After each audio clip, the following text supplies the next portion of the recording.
Saudara, tidak akan ada lagi proses perizinan usaha lewat birokrasi yang rumit dan berbelit. Pemerintah mempermudah pengajuan izin usaha melalui sistem online terintegrasi.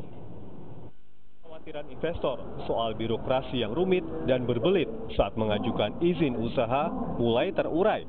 Pemerintah mengganti proses perizinan dari proses pelayanan terpadu satu pintu atau PTSP menjadi Online Single Submission OSS alias perizinan terintegrasi.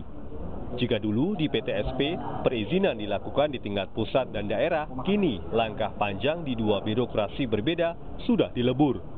Tidak hanya meringkas proses perizinan lewat sistem OSS, pemerintah juga memberi kelonggaran fiskal berupa keringanan sampai pembebasan pajak.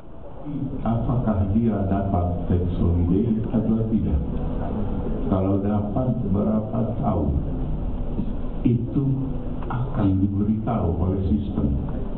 Memang surat konfirmasinya akan menyusul datang dari Menteri Keuangan, tapi tidak ada lagi proses birokrasi untuk membahasnya seperti selama ini.